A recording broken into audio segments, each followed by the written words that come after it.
Yo, yo, yo, what's going on, everybody? I forgot my voice echoes, but just ignoring that. That's only from my side. But today we're gonna be reacting to some videos. So yeah. Anywho, let's begin. Let me do something with my settings real quick so I can just improve something on my side. Hold up real quick.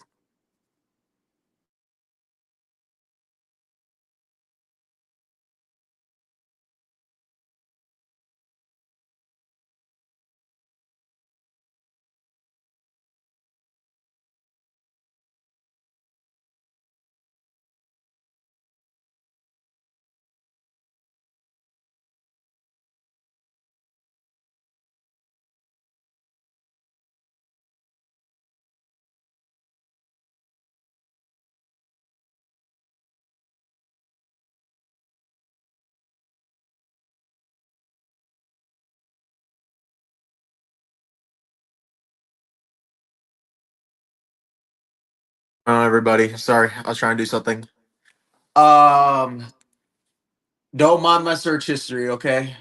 What the fuck is this? What? Why are these on YouTube playable? I do not want to see this shit. Ryomen Sukuna versus Godzilla. Shin. One fingers is enough. What the hell? But we're gonna react to some videos. Love Roblox? Earn No. Roblox digital I mean, I gift do, cards but with we're ignoring Microsoft that. Rewards. We're just gonna ignore half the shit. None of you seem to understand. I'm not locked in here with you.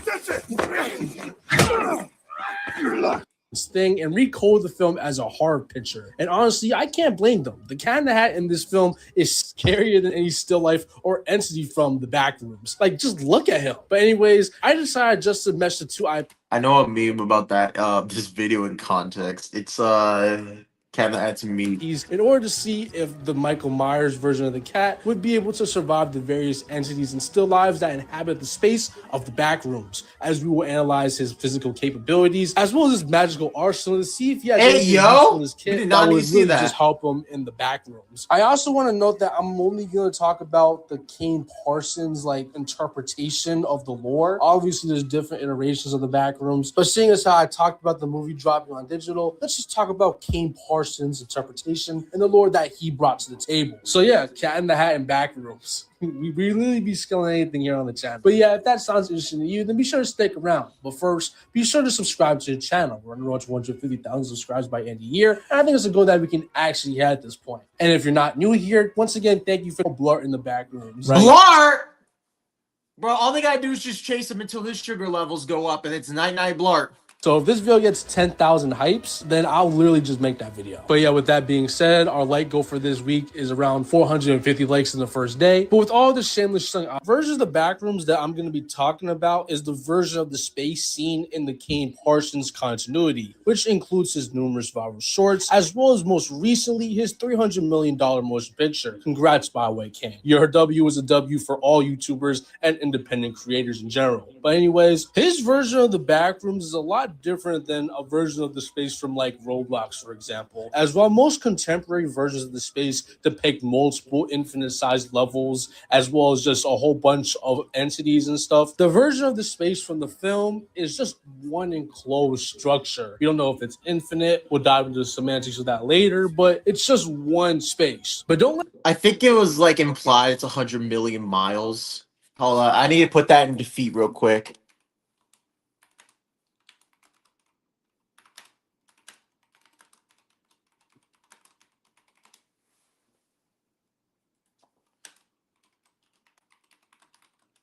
Let's just do the Earth. We'll just compare it to the Earth.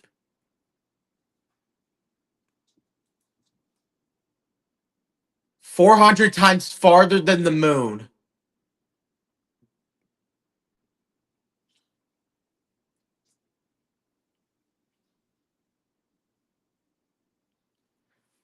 I'm just giving my personal. I think it was like 100. It said one of them said it was a hundred, whatever I just put in. The other one was 600 miles, whatever. It can get pretty trippy up in there. That doesn't imply I appreciate your guys' that theories. some environments can't be drastically different than the standard yellow office space, for example. But I guess for starters, it does seem to be an entirely different dimension outside of the normal space or Oh, you universe, think? with this being shown at the end of episode 1, in which a camera no clips out of the space and then it comes into our reality just flying from the sky. We don't know how large this structure is, to be honest, but I don't think it's too much of a stretch to use the original 4chan post. 600 million square miles? Oh, hell no. Okay, I didn't even know about that. 600 million miles?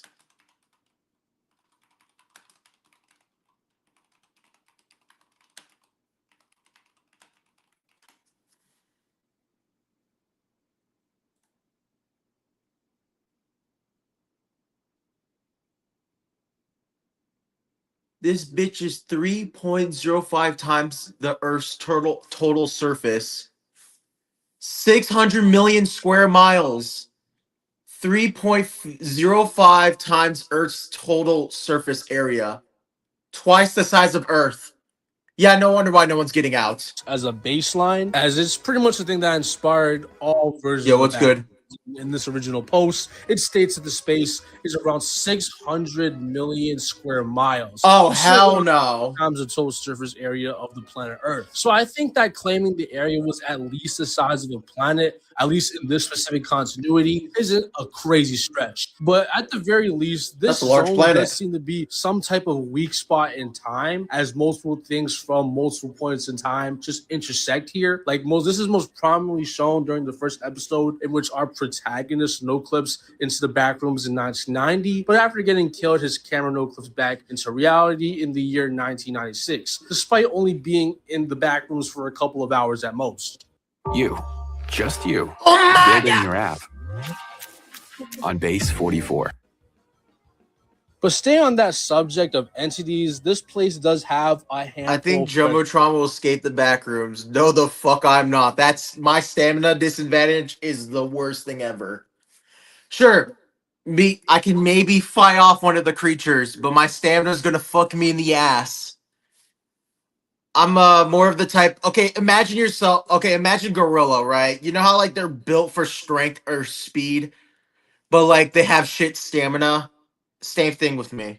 to talk about. For starters, we have the still lives, which are distorted human-like entities created by the backrooms itself, with the personality of these entities drastically varying. Some are pretty passive and chill, but others are mad aggressive. Like Captain Clark is our biggest example of this, literally. But even in the online video, we see still lives. And in terms of what they demonstrate, they are above human beings, with Captain Clark being shown to bite through Clark's shoulder, which would mean that his bite is equivalent to anywhere between 746 to as high as 1,679 joules. For comparison, Mike Tyson's punch is equivalent to 1,600 joules, which is equivalent to some of the following phenomena: getting dropped with a 221-pound anvil from 5 feet high, having someone just run over you on a Vespa motorbike, as well as refrigerators flying outside of a window. So the fact that Captain Clark gets that with a simple chomp is pretty impressive in my opinion. For our next threat, we have the bacteria entity, which is the most iconic. That bitch does not stop. Oh my god, somebody needed to put this man on what are those things called? Those for the Olympic events. The Usain what was the thing Usain Bolt did? Racing, whatever that. What's the race thing called? I forgot. Yes, I'm that dumb. What is it? You guys know what I'm talking about? The whole race thing Usain Bolt did? You guys know what I'm referring to? You don't know? Bacteria's OP, yes. Organism from the backrooms, I'd say. Who doesn't? Oh, speaking of bacteria, before we continue this video, there's a guy on TikTok who thought Andrew and Ashley from that one incest horror-based series beats the bacteria, and somehow he got that verse to wall level, even though at best they're like average human to like street level with weapons. Like, you know what I mean? And all of a sudden we just got like, and they had to debunk his calc, and then he openly admitted that the calc is wrong after I debunked it. know about this guy. He does have some Yes, feats I and do scaling, calcs. but he's I also don't do often. consistently It's portrayed to be inconsistent. shown to be above human beings, and he's a heck of a lot faster than Captain Clark, that's for sure. And I guess for the Oh, last shit, potential Sherlock. threat I'll talk about, let's just move on to the Ascent Company, which are groups of people that routinely explore the back rooms in an effort to understand the space. These guys are pretty much just normal guys, not gonna lie, and due to their expeditions being mostly research. Oh, nah, bro, they that don't stamina bring does not make them crazy human. artillery, which is pretty dumb in my. Like on Can I average, not pause these it? What the guys fuck? only have fire extinguishers, which are meant to disorient to entities, as well as people, which is something that we see in the film actually. And they also have like goo gags that are meant to disorientate the creatures so that these people. It's canon to Kane Pixel series, basically. Can get away It's if its they're own getting chased or interpretation of it. whatever, right? But I do want to know They got that actually guns? high-ranking members do get guns. This guy right here has got a Remington 870, which has a shot equivalent to around 3,900 joules, which is literally just the blunt force of the blast. That doesn't include the hell no. subsequent piercing damage. I'm And gonna it's eat. able to shoot these Yo, what's good, rounds at Lefty? supersonic speeds, and depending on the model, it can hit you from anywhere as far as 40 to 80 meters away. So I believe that does it for the backrooms as a space. So let's analyze the Cat in the Hat. Cat in quotes, by the way. That is not no cat. I don't know what that is. But anyways, let's dive into the stats Bro, to that's see what cartoon he cat in brings to the disguise. table. But before we dive into the cat real quick, I hope you guys like Fucking scared of me. I started Kinda this is. thing that releases on digital this week. You know, My issue is he doesn't even like. Is the bacteria able to survive a blast from a shotgun? I only seen the one video of it, so that's why I'm just asking. it got delayed or it was never supposed to come out this week. But yeah, that's just more incentive to hype this video up. Because the movie actually releases on digital this upcoming week. So my next Backrooms video won't be able to use footage from the film. Remember, get to 10,000 hypes and I will do Mall Cop in Backrooms. I know you want You to guys see don't that mind if I video. eat a I know sandwich all while you this wanna see video that plays, video. right? But even if you don't, just hype the video up if you're a real one. But yeah, let's talk about the cat. The Cat in the Hat is quite the character to scale, as he actually does have a decent amount of good feats and scaling chains for us to pull from, even if we have to limit our sources to things that are from the Cat in the Hat film and media that's adjacent to said media. But as a baseline, the Cat in the Hat Bro, we're is getting shown to be composite cat in the hat. What the fuck is this? stronger than an elephant, as he literally just overpowers one casually during the film. I won't say overpowers the entire elephant. I'll just say the trunk. That's just stupid to ask.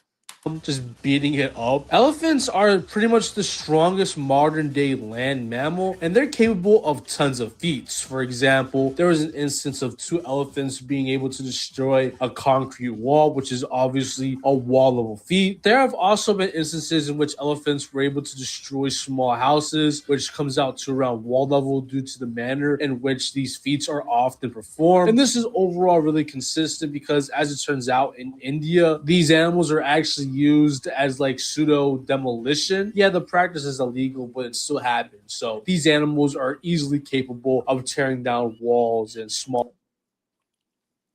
Oh, I'm sorry. I was eating one of my sandwich. I was about to say something about this this argument real quick. That cat in the hat. Hold up. Sorry, I was eating a sandwich. My issue with this argument is he overpowered the trunk, not the entire elephant. That's my issue. That's all I gotta say. Building size constructs over time. I also want to note that typically these feats are performed by female elephants, which are smaller and less strong than the average Female? elephant. So yeah, the Cat in the Hat should just upscale that if anything. So He upscales the trunk, not the full size. yeah, already as a baseline, he would be What cure solver? What do you mean me? anywhere from wall to small building level. This is actually fairly consistent, as the cat is surprisingly shown to be a superhuman in terms of physical strength, being able to lift adults with a single hand like we would a shirt on a hanger, and he can also send children flying with the swing of his tail. His durability is also nothing to scoff at, as he can survive being pelted with baseball bats from all I'm sorry. Hold on, I need to replay in that. terms of physical strength, being able to lift adults with a single hand like we would a shirt Okay, that's a on lifting hanger, strength and he can feat. also send children flying with the swing of his tail.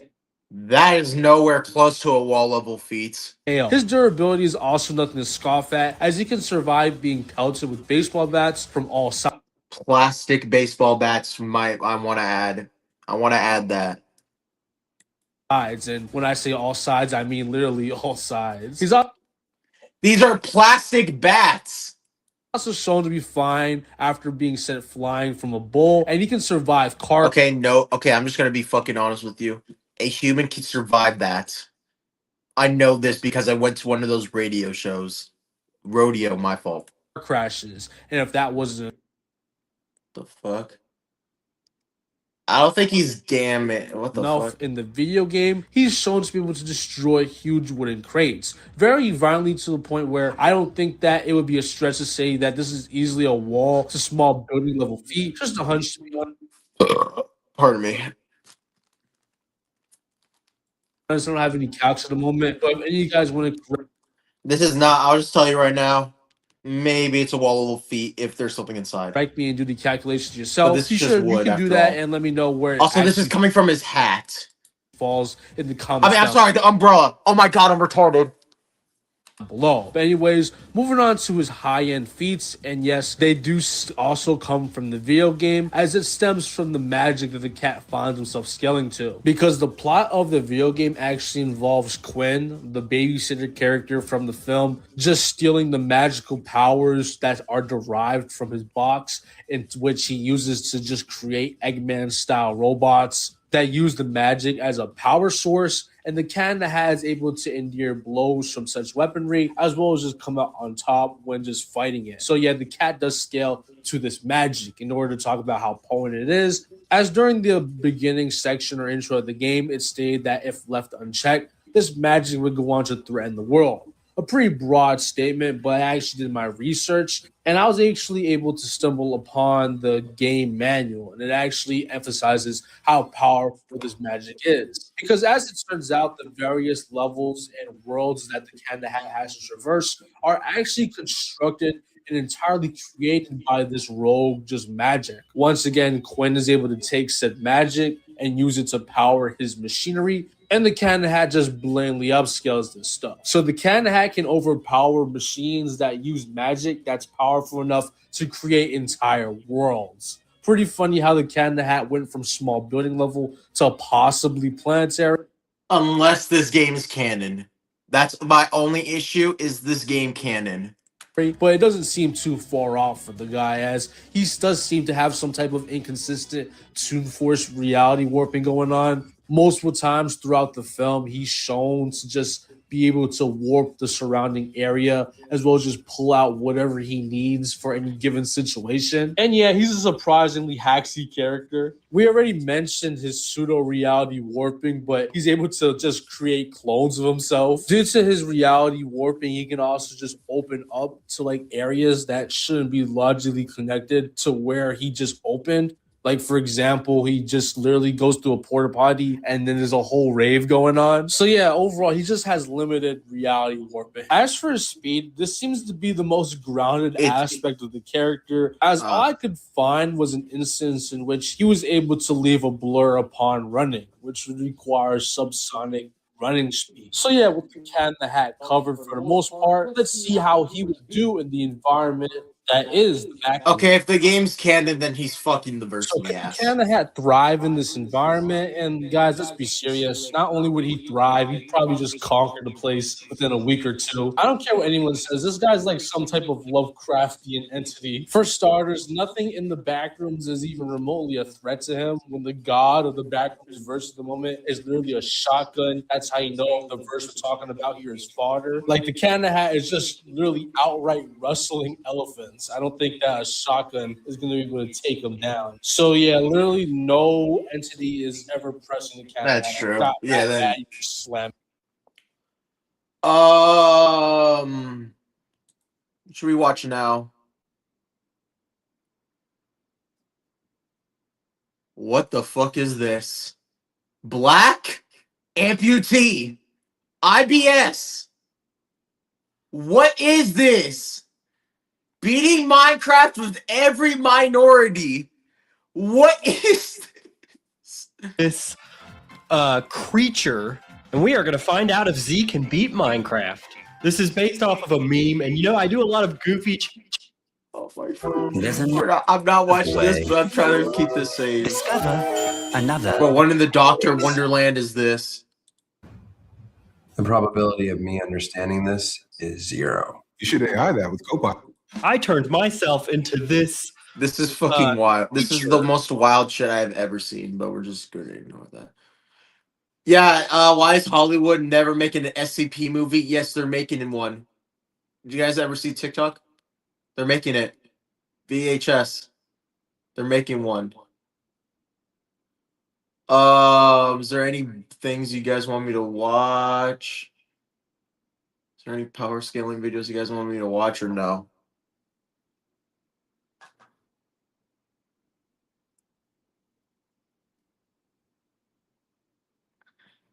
The fuck?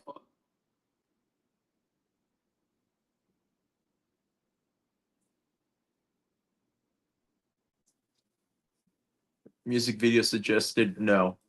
If you've been around the general power scaling community for the past few years, you've probably recognized one trend. Kids shows are overpowered. Why the fuck's the Lion Guard mentioned? Like, to the point where they could take your favorite shonen character's lunch money. Like, you remember Sky from Paw Patrol? Yeah, well, she beats Gon Freaks. She beats Yuji Itadori. Okay, Yuji's a stretch. I glaze Yuji way too much. She beats Denji. And yes, even some versions of him. But why? Some. How? Why are these kids shows so stupidly overpowered all the time? And the answer is a little more complicated than it should be. So, without further ado, let me yap a little bit about kids shows for about 10 minutes. Oh, I need to touch my some God. grass, my God. Okay, so where do we even start with this? What about PJ Masks? Sure, 3 kids dressing up in superhero pajamas to save the night is a really stupid idea, but surely nothing out of the ordinary happens I there, only seen right? what the first 3 seasons. see, I do not know look what how the chill fuck this we're is. watching. You know, maybe I was wrong. Maybe kid shows aren't as overpowered as I thought they were. I mean, how could such a simple concept for a kid show produce any kind of feats that are completely beyond human comprehension? What about the other universes? There are others? I'll start searching them. Galactic Big Speed! He wasn't there. Not there. No, not there either. Oh, yeah, okay. Quick question for those I actually did not know that. What the fuck? in the class. Does anyone know how big the universe is? Yes. If you answered it's huge, correct. In order to reach the edge of the observable universe, you'd have to travel approximately 46 billion light years. For reference, if you were going at the speed of light, it would take anywhere from several hundred million to upwards of several billion years for you to reach the edge of the universe. And keep in mind, this alien child from a show for preschoolers is crossing the entire observable universe, going to another neighboring universe, crossing that, and then coming back several times. that's my response. Yeah, what is it even about? Like, I see this as a kid. When was this mentioned? All of this taking place in the span of 10 seconds. Oh, hell no. In order for her to thoroughly serve seconds, she would have to be flying at 6 trivigintillion to 17 trivigintillion times the speed of light. A trivigintillion is a 1 followed by 72 zeros. The fuck? What? What is this? This number puts it in the top 10 fastest quantifiable speed feats in all of fiction. Meaning that, yes, going by strictly finite values, she's incomprehensibly faster than Goku. And as you can probably guess, this trend of ridiculous feats that happen out of nowhere. If he's pulling out happen in the a bunch of Lion other Guard, kid I've seen shows, all too. the seasons. Take the Lion Guard, for example. Why? I called it! This is a show that is a sequel to The Lion King. You'd expect it to be a really chill show about a bunch of animals protecting the Pride Lands from all kinds of threats like the hyenas and whatnot, right? Think again, Drillbit. Because here's the main character of the show, Kion, lifting all of Pride Rock and the surrounding area by roaring. Keep in mind, the entire formation likely weighing several 100,000 or even several million tons. There is no reason for him to be doing any of this, by the way. He just wanted to show off. And you already know about the giant meteor from Paw Patrol. What are your thoughts about the Lion Guard? For someone who watched all 3 seasons while I was a child, it's fine. It's okay. So clearly it gets to a point where you can notice a pattern. Kids shows can be stupidly overpowered. But why? Well, it all comes down to one word: presentation. Okay, it's a little more than that. Now, what do I mean by presentation? Our idea that is intended to have something system are still developing the cognitive skills needed to recognize when to present feats that aren't really contrasters. I don't really care. I just want to see where he scales other versus more out there feats in kid shows does not excuse bad writing. If a show is that you're not backstories, their level of consistency, the intelligence of the kids at home, I am more than willing to sing its much. And it's Gemini! Oh my fucking god. I'm your mother's friend with benefits. Benefits? We can tell the benefits already. We can tell. Shaq, we can tell. Benefits. With the credit. As time goes on. And that shouldn't be the mentality of any writer, regardless of what age range you're writing for. And this trend of inconsistencies in one story doesn't just apply to little kids shows either. It can apply to extremely popular and well-known shows like Invincible, which the internet has been hounding on ever since season 4 released several months ago. Countless videos have already been made dunking on Invincible's rather inconsistent power scaling at times. And while obviously I don't think it ruins the show by any means, it's still fantastic and has fantastic writing, it's kind of impossible not to notice at times.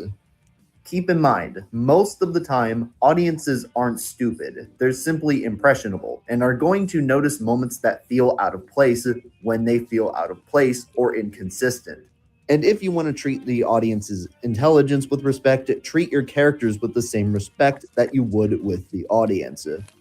And since kids are easily the most impressionable group of them all, working the morals and lessons in with grand feats of power only helps further the narrative, because these kids are no doubt going to be looking up to these characters who, so at the end of the children, think insanely impressive feats of power or speed across nuances of stories. Especially by a few of the guys on the thumbnail don't be Goku, okay?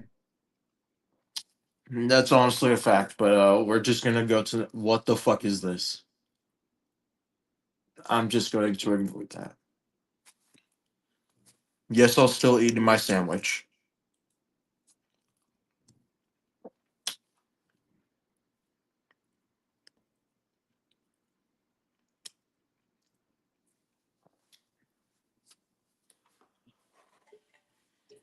Hold up.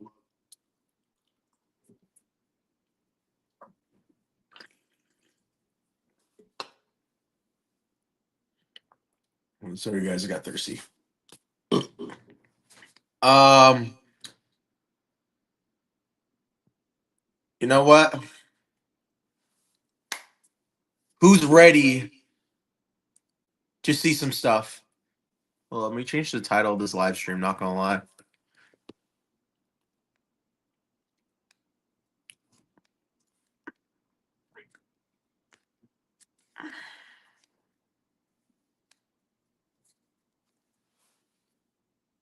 There you go. Me? No, I don't know you. Oh, I'm kidding. Hold up. I'm trying to think of something. How do I say this?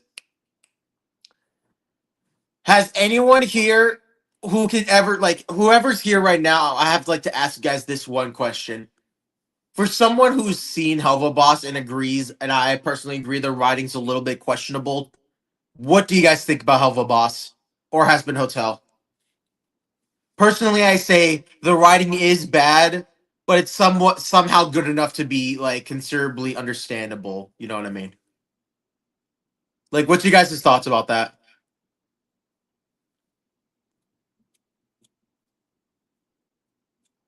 It's mid, no opinion, ass. I'm not gonna lie, I have to agree. I was forced to watch I'm gonna say this. I've watched all 3 seasons. Wait, is there 3 seasons? I have to double check. I actually forgot. It's that ass. How many seasons are there?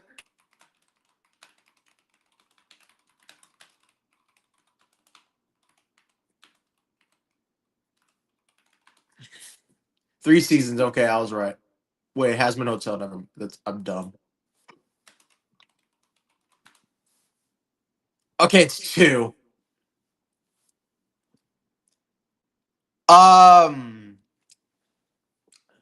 For someone who watched like all 3 seasons of no, I'm sorry. Fuck, what was the other show called?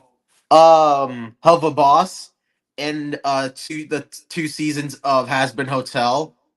Hazbin Hotel sucks ass at writing. For Helva Boss, it's at least all right. It's not the worst, but it's like all right. Like, you know what I mean? It's better than like Hazbin Hotel. I was forced to watch all this, and I agree 100% on this video. It's ass. Makes no sense. And now, I have one last thing to say.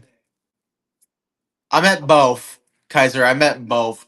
But we're just going to react to this because I'm just curious. I'm curious There's now. a way to cut your dishwashing time by 50%. Try Dawn Power Wash Dish Spray. It removes 99% of grease and grime in half the time. It cleans so well, you can replace multiple cleaning products. Try Dawn Power Wash. Moving. I can see that. I can see that. Personally, when I make my series, I'm Spectrum going to makes try it my simple. best to not make With it the most as cringe reliable as people think, fiber-powered you know what I internet. mean? Come on, tell everyone he's the strongest.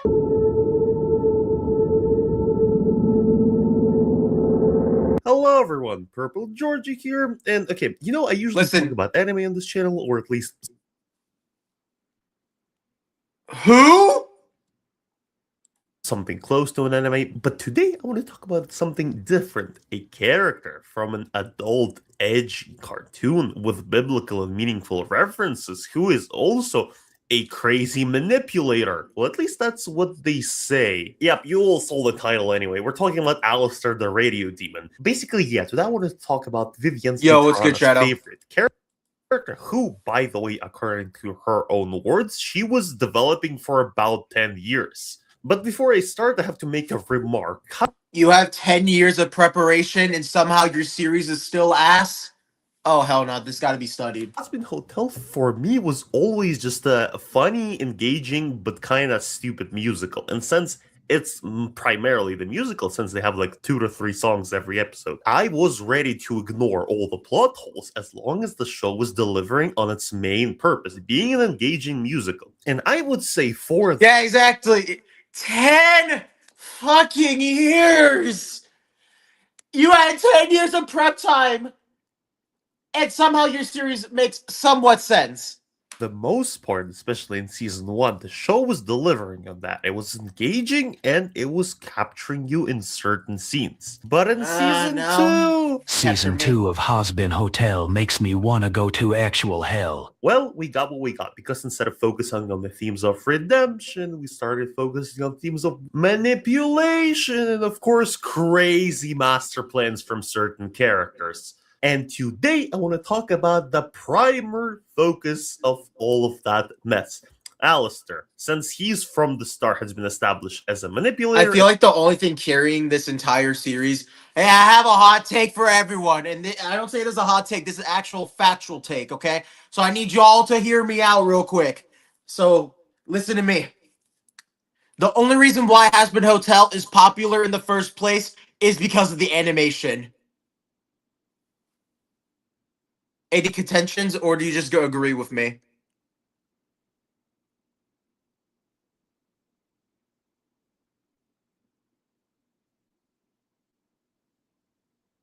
Yes, this is an IQ test, by the way.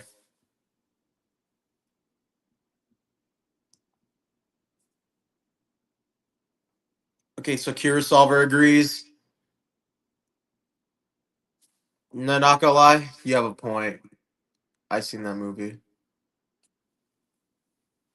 YouTube pilot, yeah, I supposedly agree. has been manipulating also from the start. I guess I also mentioned Voxel a little bit farther in the video since these guys are kind of a package deal, but bruh, the manipulation from the media overlord are not even like bad, it's just they're written in a way that literally everyone just becomes stupid whenever he speaks. Like everyone, even the archangels who are supposedly like 1,000 years old, but no, they become babies whenever they have to be manipulated upon, so that a guy with a TV for a head seemed a little smarter until it's his turn, since in the scenes where Alistair's manipulating Vox, he also loses a few IQ points, so that Alistair now seemed a little smarter. And before I get into the whole discussion of the Alistair, I think it's important to understand how this character was presented originally in the pilot. Because, oh boy, the presentation in the very first scene was really well done. Bro was presented as the master manipulator, as such a scary figure that even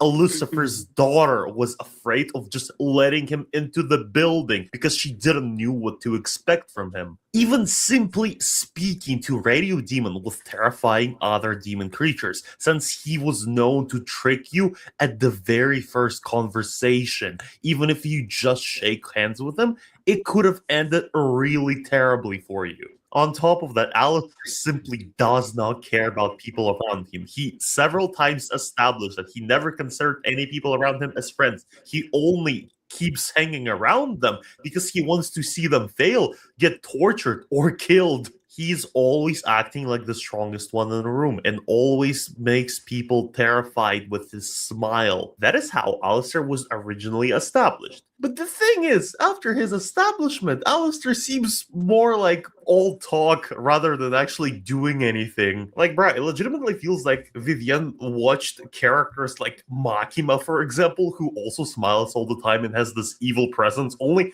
Makima is like doing shit all the time. Literally everything she says is a manipulation, and on top of that, she's offing characters just whenever she doesn't like them. Alistair, in the meantime, acts like he's really, really cool most of the time, but most of the time he also doesn't support his words with actions. And then, oh my god, he's glazed all over internet. Okay, let me show you what I mean. In the first episode of season 1, Charlie needed a...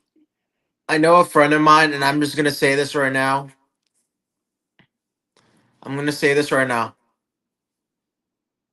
I know a friend who I share a school with and a class with next year. Not next year, but like this year, this coming school when summer break ends. He watches Has Been Hotel and Helva Boss. He's a fan of it. Should I be concerned?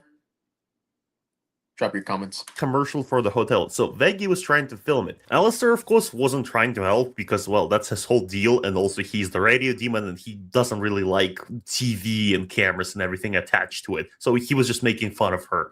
Until Veggie pointed out that it would be quite boring to watch ever an empty hotel, which would stay empty if they don't film the stupid commercial for the subplot, to which Alistair just says, fine. And then, like, bro, he just helps her film the stupid commercial, like, right away. Like, and I'm watching this, and I'm like, bruh, why? This is the first appearance of the character after a pilot, where he was established as a person who likes to watch others suffer and make fun of them. Like, bro literally folded under zero pressure. The first time Vaggie slightly impolitely asked him to do anything, he was like, right away, fine. I'll do it.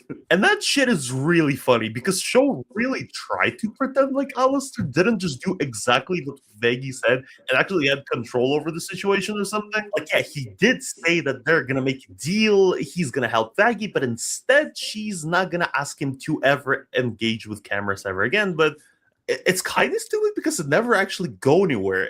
Like, the subplot ended and nobody ever remembered it. They never ever used cameras in the show again in 2 whole seasons. Well, because they never ever needed to film anything else. Therefore, like, I don't know, it just feels like a narrative dead end. Veggie herself established that you're not supposed to make deals with Alistair in any case. Like, since Alistair is a deal maker, any deal with him only favors him. That was something we established from the pilot. We're just going to find another video. I don't care anymore. I'm just going to find another video. Bullied to death? How many videos are there? Holy shit.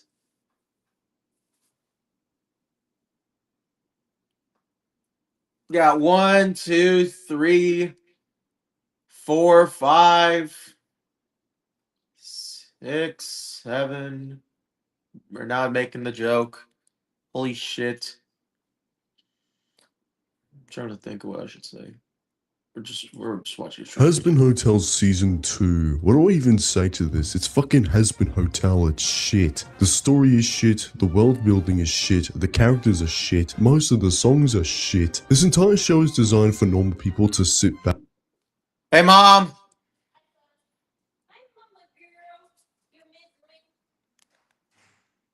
What's it called? Trying to find something on my settings real quick. Sorry. Well, how do I say this? Anyways, it's the end of today's video or our live stream. If you guys enjoyed, please, like and subscribe, turn notifications on, and I'm heading off. See you guys later.